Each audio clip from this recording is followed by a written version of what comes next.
ជាកិច្ចចាប់ផ្ដើមយើងខ្ញុំទាំង5នាក់សូមគោរពលោកគ្រូអ្នកគ្រូនិងបងប្អូននិស្សិតប្រវត្តិវិទ្យាគ្រប់ជំនាន់ទាំងអស់ដែលកំពុងទស្សនាវីដេអូនេះខ្ញុំបាទឈ្មោះជ័យវុធីនាងខ្ញុំឈ្មោះគីឆៃលីនខ្ញុំបាទឈ្មោះចាបសុកហេងនាងខ្ញុំឈ្មោះចម្រើនច័ន្ទរីនាងខ្ញុំឈ្មោះណាន់ស្រីហៀដែលយើងខ្ញុំទាំង5នាក់គឺជាសមាជិកនៃក្រុមទី1វេនព្រឹកថ្នាក់អំ1ចំនួនទី26ដែលបាត់ដំងប្រវត្តិវិទ្យានៃសាកលវិទ្យាល័យភូមិន្ទភ្នំពេញដែលថ្ងៃនេះផងដែរក្រុមយើងខ្ញុំបានធ្វើដំណើរមកកាន់ទីតាំងប្រាសាទមួយដែលប្រាសាទនេះមានឈ្មោះថាប្រាសាទគុកយីហោមដែលស្ថិតនៅក្នុងខេត្តកំពង់ចាមដែលកិច្ចការស្រាវជ្រាវនេះគឺយើងសិក្សាលើប្រាសាទដែលតេតងទៅនឹងមុខវិជ្ជាប្រវត្តិសិល្បៈខ្មែរនិយាយអំពីស្ថាបត្យកម្មនិងបដិមាដែលបង្រៀនដោយលោកគ្រូលេងស៊ីរ៉ង់ដូច្នេះជាកិច្ចបន្តសូមអញ្ជើញរីករាយទស្សនានិងស្ដាប់ដូចតទៅ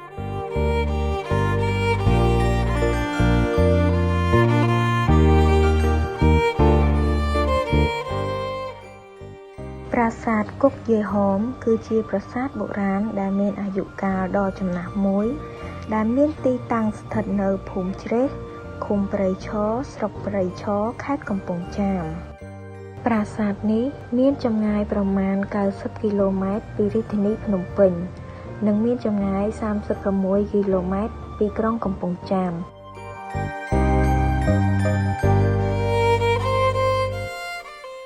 បើយើងធ្វើដំណើរពីភ្នំពេញទៅប្រាសាទគុកយេហោមយើងត្រូវធ្វើដំណើរតាមផ្លូវជាតិលេខ6ដោយត្រូវឆ្លងកាត់ខេត្តកណ្ដាល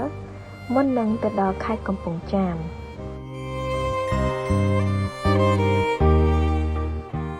លុះទៅដល់រវង់មូស្គុនយើងត្រូវធ្វើដំណើរឆ្ពោះទៅទិសខាងកើតតាមផ្លូវអាស៊ានលេខ11ប្រហែល14គីឡូម៉ែត្រនោះយើងនឹងឃើញខ្លោងទ្វារវត្តដែលស្ថិតនៅខាងឆ្វេងដៃដែលមានឈ្មោះថា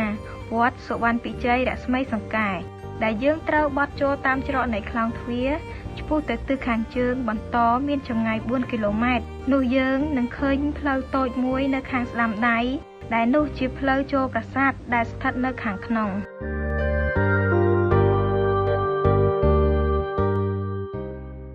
ម្យ៉ាងវិញទៀតបើយើងធ្វើដំណើរពីក្រុងកំពង់ចាមមកប្រាសាទគុកយេហោមយើងត្រូវធ្វើដំណើរតាមផ្លូវអាស៊ានលេខ11ឆ្ពោះទៅទិសខាងលិចរហូតដល់ចម្ងាយ32គីឡូម៉ែត្រយើងត្រូវបត់ចុះមកខាងស្ដាំតាមខ្លោងទ្វារវត្តសុវណ្ណពិជ័យរស្មីសង្កែឆ្ពោះទៅទិសខាងជើងប្រហែល4គីឡូម៉ែត្រនោះយើងនឹងឃើញផ្លូវតូចមួយនៅខាងស្ដាំដៃដែលយើងត្រូវបត់ចូលទៅតាមផ្លូវនោះប្រហែល150ម៉ែត្រយើងនឹងទៅដល់ប្រាសាទគុកយេហោម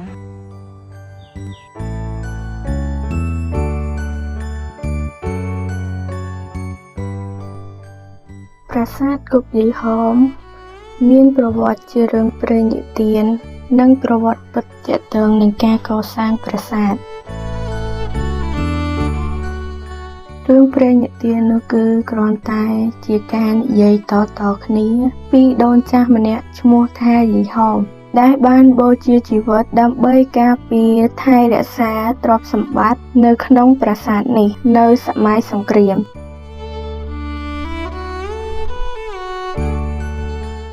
បន្ទាប់ពីយីហោមស្លាប់ទៅទើបគេដាក់ឈ្មោះប្រាសាទនេះថាប្រាសាទគុកយីហោម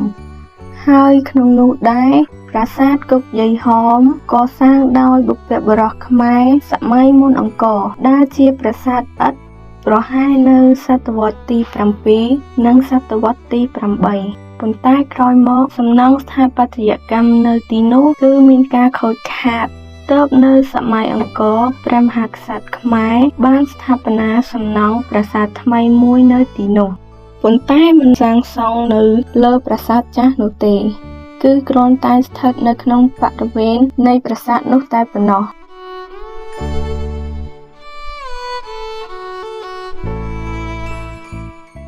ដោយសារតែនៅប្រាសាទនេះពុំមានសិលាចារឹកបន្សល់ទុកដែលធ្វើឲ្យយើងពិបាកក្នុងការកំណត់ពីអាយុកាលរបស់ប្រាសាទ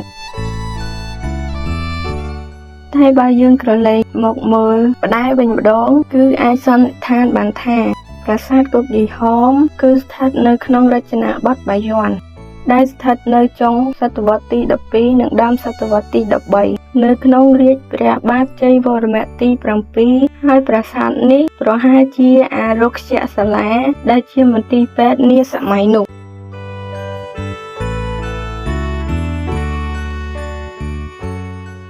ចំណែកឯសម្ភារៈកសាងប្រាសាទវិញគឺគេកសាងដោយប្រើថ្មភក់និងថ្មបាយក្រៀមចំពោះថ្មបាយក្រៀមគឺគេយកទៅធ្វើជាគ្រឹះដើម្បីឲ្យមានភាពរឹងមាំចំណែកឯថ្មភក់វិញគឺគេធ្វើជារូបរាងប្រាសាទនិងការឆ្លាក់ជាផ្តែរសសរពេជ្រជាដើមបើតាមការដែលបានចូលទៅដល់ទីតាំងផ្ទាល់គឺអាចសន្និដ្ឋានបានថាប្រាសាទនេះគឺពុំទាន់ធ្វើរួចនោះទេដោយសារតែនៅទីតាំងប្រាសាទឃើញមានថ្មជាច្រើនដែលនៅជុំវិញប្រាសាទហើយបើតាមការសាកសួរអ្នកភូមិគាត់បាននិយាយថានៅបរិវេណប្រាសាទនោះគឺមានថ្មនៅរាយប៉ាយតាំងពីប្រាសាទមិនទាន់ធ្វើហើយមកម្លេះហើយសសរពេជ្រខ្លះក៏មិនទាន់មានការឆ្លាក់ជាចម្លាក់នោះទេមួយវិញទៀតថ្មដែលគេយកទៅធ្វើជាប្រាង្គប្រាសាទគឺពុំទាន់មានការខាត់ឲ្យរលោងនោះទេដោយមានភាពក្រើមពុំទាន់ស្មើសាច់នៅឡើយ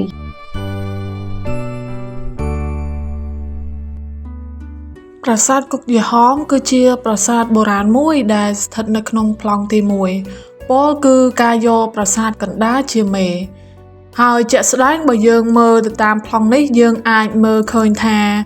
នៅតួប៉មរបស់ប្រាសាទគឺស្ថិតនៅចំកណ្ដាលព្រមទាំងមានគូទឹកព័ទ្ធជុំវិញប្រាសាទផងដែរម្យ៉ាងទៀតប្រាសាទនេះក៏មានកំពែងព័ទ្ធជុំវិញប្រាសាទ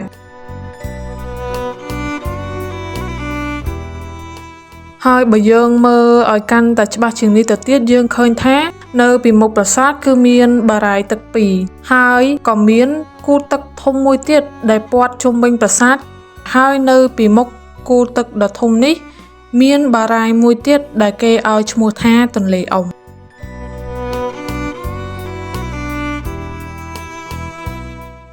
ប៉ុន្តែជាក់ស្ដែងនៅពេលដែលក្រុមរបស់ពួកយើងបានចុះទៅដល់ប្រាសាទផ្ទាល់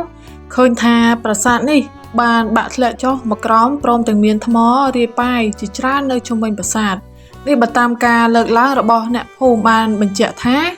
ប្រាសាទនេះពីមុនមកមានសភាពល្អទាំងអស់អាចដើរចូលទៅក្នុងតួប៉មប្រាសាទបានតែក្រោយពីបែកចំនួនប៉ុលពតមកប្រាសាទនេះបានធ្លាក់បាក់រលំ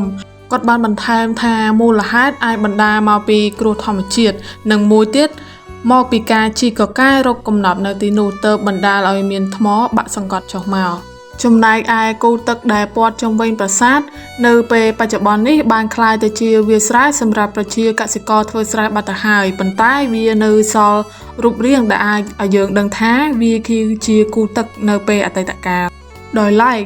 អ្នកភូមិនៅទីនោះបានបញ្ជាក់ថាកំពែងរបស់ប្រាសាទនេះគឺជាថ្មបាយក្រៀមហើយដោយសារតែពួកគាត់ត្រូវការវាលទីដីក្នុងការធ្វើស្រែចម្ការក៏នាំគ្នាជីកគាស់យកថ្មបាយក្រៀមដែលជាកំពែងប្រាសាទនេះចេញពីទីតាំងដើមដោយយកមួយភាគតូចយកទៅធ្វើជាថ្មកលជើងសសរផ្ទះហើយខ្លះទៀតយកថ្មនោះទៅរៀបជាភ្លឺស្រែនិងទប់ទំនប់ទឹកជាដើមរីឯបារាយទឹកដែលនៅខាងមុខប្រាសាទនេះផ្នែកខាងស្ដាំជាក់ស្ដែងត្រូវបានរាក់ដោយសារដីហូរចូលនិងរីងខះអស់ទៅហើយបើតាមអ្នកស្រុកបានហៅបារាយនេះថាត្រពាំងវែងពីមុនមកអ្នកភូមិនៅជុំវិញនោះធ្លាប់បានដាក់វេនគ្នាម្ដងមួយភូមិយកទឹកពីត្រពាំងនេះយកទុកបាចដាក់ស្រែរបស់ខ្លួនតែដោយសារតែគេមានជំនឿថាអ្នកដែលយកទឹកត្រពាំងនោះធ្វើស្រែហើយតែងតែឈឺនិងមានគ្រោះដល់ដីស្រែនៅតំបន់នោះទើបគេទុកត្រពាំងនោះចោលដល់សព្វថ្ងៃដែលយើងអាចមើលឃើញត្រឹមតែដានបន្តិចបន្តួចប៉ុណ្ណោះរីឯបារាយទឹកនៅខាងជើងវិញត្រូវបានបាត់ដាននឹងរូបរាងទៅហើយដោយសារតែប្រជាពលរដ្ឋបានលុបដើម្បីយកដីធ្វើកសិកម្មចំណែកឯគូទឹកដែលធំជាងគេរបស់ប្រាសាទសប្តាហ៍ថ្ងៃគឺស្ទើរតែបាត់ដានទៅហើយដោយសារតែការវាទីធ្វើស្រែរបស់អ្នកភូមិនិងគេចាក់ដីធ្វើផ្លូវពីលើផងទើបយើងអាចមើលឃើញដានតែបន្តិចបន្តួចប៉ុណ្ណោះប៉ុន្តែយើងអាចមើលឃើញច្បាស់តាមរយៈការមើល map ពីលើអាកាសមករីឯបារាយដែលធំជាងគេពីមុខប្រាសាទដែលមានឈ្មោះថាទន្លេអ៊ុំពីមុនមានទំហំតែពាក់កណ្ដាលនៃទំហំបច្ចុប្បន្នប៉ុណ្ណោះតែដោយសារតែសម័យខ្មែរក្រហមគេឲ្យប្រជាជនជីកពង្រីកទន្លេនេះបន្ថែមទើបសពថ្ងៃវាមានទំហំធំជាងពីមុន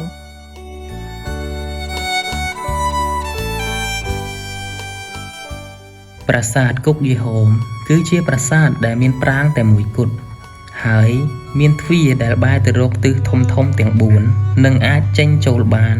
មិនមែនជាទ្វារបញ្ឆោតនោះទេបន្ថែមពីលើនោះគឺមានយ៉រដែលលយចេញមកខាងមុខនៅគ្រប់ទ្វារទាំងអស់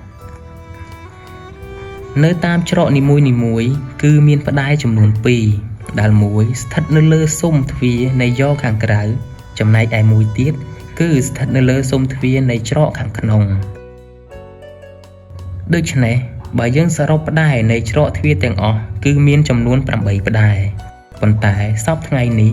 ដោយសារការបាក់ធ្លាក់ខូចខាតនៃប្រាសាទ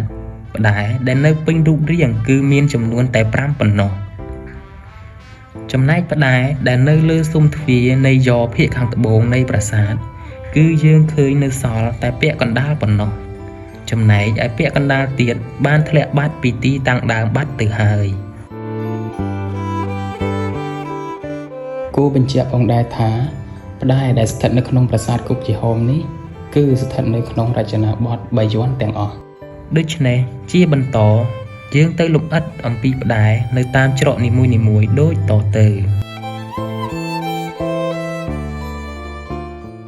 ដំបូងយើងមកមើលផ្តែរដែលស្ថិតនៅច្រកទ្វារផ្នែកខាងមុខដែលត្រូវជាមួយទិសខាងកើតនៃប្រាសាទគួរបញ្ជាក់ផងដែរថាផ្តែរទាំងពីរដែលស្ថិតនៅច្រកទ្វារផ្នែកខាងមុខនេះគឺផ្តែរដែលនៅលើស៊ុមទ្វារផ្នែកខាងក្នុងគឺនៅលើទីតាំងដើមចំណែកឯផ្តែរដែលស្ថិតនៅលើស៊ុំទ្វារនៃយ៉រខាងក្រៅគឺបានធ្លាក់ចុះមកក្រោមបាត់ទៅហើយដែលបច្ចុប្បន្ននេះវាស្ថិតនៅភាគអាគ្នេយ៍នៃប្រាសាទ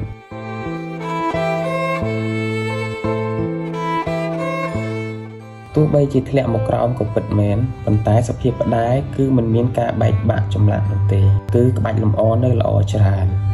ដោយសារភាពនៅល្អច្រើនបែបនេះហើយទើបធ្វើឲ្យយើងអាចសង្កេតឃើញយ៉ាងច្បាស់ថាផ្តែរទាំងពីរគឺមានរចនាបថដូចគ្នាសុទ្ធសាធទាំងក្បាច់លម្អនិងចម្លាក់ហើយផ្តែរនេះស្ថិតនៅក្នុងរចនាបថបាយ័នអ្វីដែលអាចធ្វើឲ្យយើងកំណត់ផ្តែរនេះថានៅក្នុងរចនាបថបាយ័នបានគឺមានដូចជាអ្វីដែលអាចឲ្យយើងដឹងដំបូងច្បាស់ជាងគេនោះគឺនៅចំណុចកណ្ដាលនៃផ្តែរនោះយើងនឹងឃើញរូបព្រះកាលឬព្រះរាហូដែលមានចង្កូម2នៅត្រង់ចង្កេះដនហើយនៅលើព្រះកាលមានរូបបដិមាមួយអង្គគង់នៅលើនោះតែព្រះបដិមានោះមានឈ្មោះថាព្រះលោកេស្វរៈហើយនៅក្រោមមាត់ព្រះកាលនោះយើងនឹងឃើញយ៉ាងច្បាស់ថាព្រះកាលបានខ្ជាក់សាកអមជាមួយនៅស្លឹកឈើផងដែរដែលសត្វទាំងពីរនោះមានដូចជានៅខាងស្ដាំគឺជារូបស្វាហើយនៅខាងឆ្វេងគឺជារូបសិង្ហចំណែកឯកម្រងមែកឈើវិញគឺមានលក្ខណៈកោងពុតចុះក្រោមខ្លាំងហើយនៅចន្លោះកណ្ដាលនៃកម្រងមែកឈើគឺមានរំយោលពុះចែកផ្តែរជា4ផ្នែកចំណែកឯនៅលើកម្រងមែកឈើវិញគឺយើងមានឃើញក្បាច់ស្លឹកឈើរាងត្រីកោណរាងគ្នាជាជួរចំណែកឯនៅខាងចុងនៃផ្តែរវិញនោះយើងនឹងឃើញមានសត្វសិង្ហមួយគូខំកម្រងមែកឈើបែរមុខចូលមកខាងក្នុង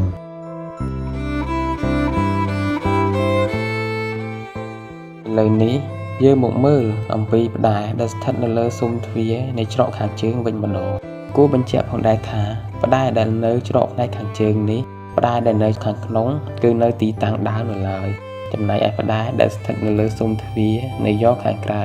គឺបានជ្រុះបាត់ពីទីតាំងដើមបាត់ទៅហើយបច្ចុប្បន្នយើងមិនដឹងថាផ្តែរនេះមានវត្តមាននៅទីណានោះទេចំណែកឯសភាពផ្តែរវិញគឺមានសភាពប្រេះបែកនៅក្បែរចំណុចកណ្ដាលនៃផ្តែរចំណែកឯចម្លាក់គឺមានការបែកបាក់រលុបអស់ច្រើនគួរសមហើយចំពោះក្បាច់លម្អនៅផ្តែរនៃច្រកផ្នែកខាងជើងនេះវិញគឺមានក្បាច់រចនាមិនខុសពីផ្តែរដែលស្ថិតនៅច្រកខាងមុខប៉ុន្មានទេប៉ុន្តែអ្វីដែលគួរឲ្យសោកស្ដាយនោះគឺបដិមាដែលគង់នៅលើព្រះកាលគឺបានរលុបបាត់អស់ដែលធ្វើឲ្យយើងមិនអាចដឹងនិងអាចកំណត់អត្តសញ្ញាណបាន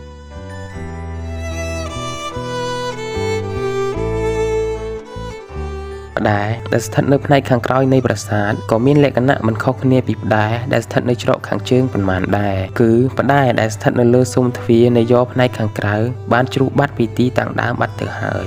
ដែលសពថ្ងៃយើងមិនដឹងថាផ្តែរនេះនៅទីណានោះទេចំណែកឯសភាពផ្តែរវិញគឺមានស្នាមប្រេះបែកនៅជិតចំណុចកណ្ដាលនៃផ្តែរចំណែកឯក្បាច់ចម្លាក់វិញគឺមានសភាពនៅល្អច្រើនខូចខាតតែផ្នែកខាងជើងនិងផ្នែកខាងត្បូងភាគខាងលើតែប៉ុណ្ណោះ ហើយចំពោះបដិមាដែលគង់នៅលើព្រះកាលវិញយើងឃើញថាបដិមានោះមានព្រះនាមថានាងប្រាជ្ញាបារមីតាដែលជាតួអង្គនៅក្នុងព្រះពុទ្ធសាសនាមហាយានហើយនៅត្រង់ចំណុច1/4នៃផ្តែរនោះយើងនឹងបានឃើញរំយោលមួយដ៏ធំពុះចែកផ្តែរជា4ផ្នែក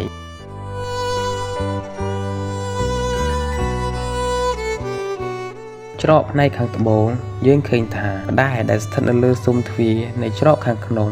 គឺស្ថិតនៅលើទីតាំងដើមដដែលចំណែកឯផ្តែរដែលស្ថិតនៅលើស៊ុមទ្វារនៃយ៉រខាងក្រៅគឺបានបាក់ធ្លាក់មួយកំណាត់បាត់ទៅហើយមួយកំណាត់ដែលធ្លាក់បាក់មកក្រោមនោះគឺយើងមិនអាចរកឃើញនោះទេដោយសារគំនរថ្មនៅក្បែរនោះមានសភាពក្រាស់ពេកចំពោះសភាពផ្តែរវិញផ្តែរដែលនៅលើស៊ុមទ្វារនៃច្រកខាងក្នុងគឺមានសភាពល្អស្ទើរតែទាំងស្រុងដែលមិនមានសភាពបែកបាក់ហើយចម្លាក់នៅលើផ្តែរក៏នៅមានសភាពល្អច្រើនដែរ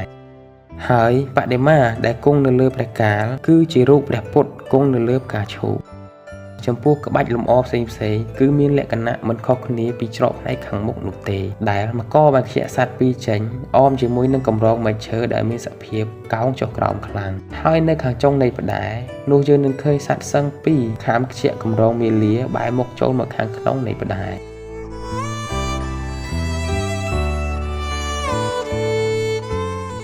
ចំណែកឯផ្តែរដែលស្ថិតនៅលើស៊ុមទ្វារនៃយ៉រផ្នែកខាងក្រៅវិញយើងឃើញថាក្បាច់លម្អនៅលើផ្តែរនេះគឺមានសភាពរលុបខ្លះទៅហើយគឺក្បាច់មួយចំនួនបានបាក់និងសឹកហើយផ្តែរគឺមានតែមួយជំហៀងប៉ុណ្ណោះ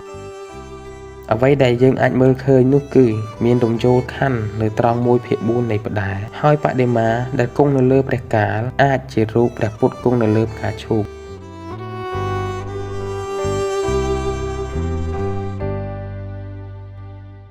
សសរពេជ្រក៏ស្ថិតនៅក្នុងរចនាបថបាយ័នដែរទី1នោះគឺយើងអាចមើលទៅលើប្រាសាទផ្តែរនៃប្រាសាទដែលស្ថិតនៅក្នុងរចនាបថបាយ័នហេតុដូចនេះហើយទើបធ្វើឲ្យយើងអាចដឹងថាសសរពេជ្រវាក៏ស្ថិតនៅក្នុងរចនាបថបាយ័ននេះផងដែរហើយដោយម្យ៉ាងវិញទៀតនោះគឺយើងអាចសង្កេតបានទៅតាមលក្ខណៈមួយចំនួនដូចជាទី1យើងសង្កេតទៅលើក្បាច់ស្លឹកឈើទី2សង្កេតទៅលើក្បាច់រង្វាន់ចិញ្ចៀនទី3យើងសង្កេតទៅមើលសសរតើមានការនិយមសសរពេជ្រ8ជ្រុងទេទី4យើងសង្កេតមើលទៅលើក្បាលសសរនិងគល់សសរនៃសសរពេជ្រចំពោះក្បាច់ស្លឹកឈើវិញមកដល់សសរពេជ្រនៃរចនាបថបាយ័ននេះគឺគេលេងនិយមប៉ុន្តែមិនមែនថាមិនមានទេមានដែរតែនៅមានមួយឬតិចតួចចំពោះក្បាច់រង្វាន់ចិញ្ចៀនវិញគឺមានលក្ខណៈតូចប៉ុនគ្នាមិនមានធំជាងគ្នាឬតូចជាងគ្នាដាច់ដូចសសរពេជ្រនៃរចនាបថមុនទៀតនោះទេគឺមានទំហំប៉ុនស្មើគ្នាទាំងអស់មិនថាតែផ្នែក1/2 1/4 និង 1/8 នៃសសរពេជ្រនោះឡើយហើយបើយើងងាកមកសង្កេតមើលទៅលើក្បាលសសរឬក៏គេហៅម្យ៉ាងទៀតថាកលាស័កនិងគល់សសរវិញមកដល់សសរពេជ្រនេះគឺពុំមាននោះទេ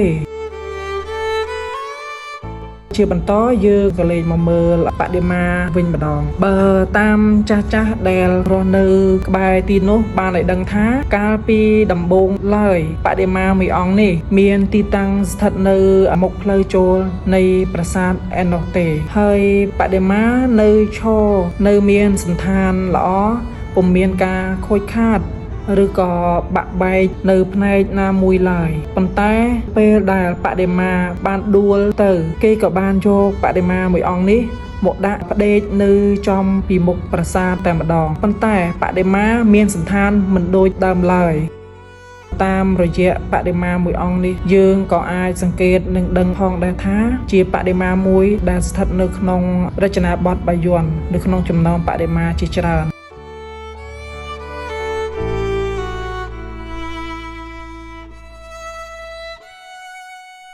យោងតាមការបកស្រាយខាងលើយើងអាចសន្និដ្ឋានបានថា